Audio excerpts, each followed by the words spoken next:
राजधानी रांची में हाल के दिनों में लगातार अपराध की घटनाओं में इजाफा हो रहा है। दूसरे राज्यों या जिलों से आकर अपराधी रांची में किराए पर मकान लेते हैं और फिर वारदातों को अंजाम दे फरार हो जाते हैं, जिसे लेकर अब रांची पुलिस टेनेंट वेरिफिकेशन को लेकर गंभीर है। इस बाबत एक बार फिर रांची पुलिस अपने पुराने हथियार को फाइलों से निकाल धरातल पर उतारने की कवायद में जुट गई है। इसे लेकर बकायदा माइकन कर लोगों को टेनेंट किराएदार वेरिफिकेशन को लेकर जागरूक किया जा रहा है।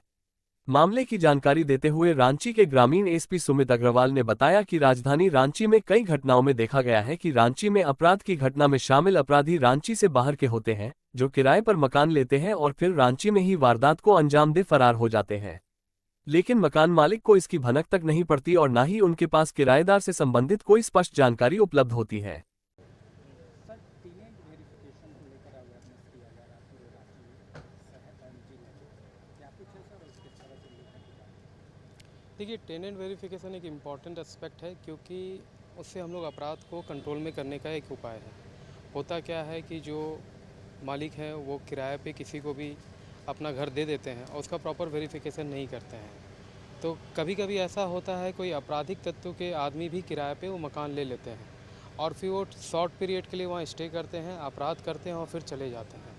इसमें क्या है कि इस तरह के अपराधों को कंट्रोल करने के लिए अगर मकान मालिक आप टेनेंट वेरिफिकेशन कराते हैं तो पुलिस के पास उसका वेरिफिकेशन होता है, तो उसका क्रिमिनल एंटीसीडेंट चेक किया जाता है। तो क्रिमिनल एंटीसीडेंट चेक करने में अगर कोई आपराधिक तत्व पाया जाता है तो हम उसको नो ऑब्जेक्शन सर्टिफिकेट नहीं देंगे। तो ऐसे में क्या है, इस तरह के आपराधिक तत्वों को घर ढूंढना मुश्किल हो जाएगा। तो जो अपराधी बाहर से आ रहे हैं और सोचते हैं कि किसी पर्टिकुलर ज़िला में जाकर रह लें और वहाँ अपराध कर लें, तो उसमें उनको दिक्कत आएगी। तो इस तरह से इस तरह के अपराधों को कंट्रोल किया जा सकता है। जैसा कि प्रायतर आप छिनतई के केसेस में देखेंगे, बाइक चोरी के केसेस में देखेंगे, इवन मर्डर के केसेस में देखेंगे कि आपको पता चलेगा अपराधी बाहर के कोई गिरोह हैं, यहाँ 10-15 दिनों से पर्टिकुलर जगह पर रह रहे थे, फिर उन्होंने घटना किया और घटना करने के बाद फिर यहाँ से वो चले गए। तो ये जो 10-15 दिन का स्टे है, बेसिकली वो क्राइम के मोटिव से स्टे किया जाता है। तो उस तरह की चीज़ों को हम लोग इससे रोकथाम कर सकते हैं। सर, कितना फ़ायदेमंद होगा खास करके उग्रवादी सब आना? रांची शहर में खास करके अपराधियों को जो छुप करके रहते हैं उनकी वेरिफिकेशन काफ़ी आवश्यक है।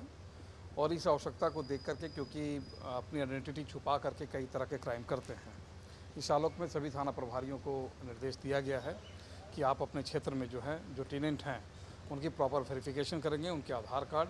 और ये खास करके जो हाउस ऑनर है, ये उनकी रिस्पॉन्सिबिलिटी है कि यदि आप किसी व्यक्ति को रख रहे हैं, अनजान व्यक्ति को रख रहे हैं, तो उनकी प्रॉपर वेरिफिकेशन करा लें कि उनके आधार कार्ड ओरिजिनल हैं या नहीं हैं। उनके और भी अन्य डॉक्यूमेंट के चेक करके ही आप जो है उनको टेनेंट बनाने का काम करेंगे, क्योंकि ये फाइनली रिस्पॉन्सिबिलिटी आप पर है। यदि वो किसी तरह का कोई अपराध वो करते हैं और यदि वो आपके घर से वो भाग जाते हैं या चले जाते हैं, तो ये आपकी रिस्पॉन्सिबिलिटी तय की जाएगी कि फिर आपको बताना पड़ेगा कि आखिर ये अपराधी कौन थे और कहाँ से आए थे।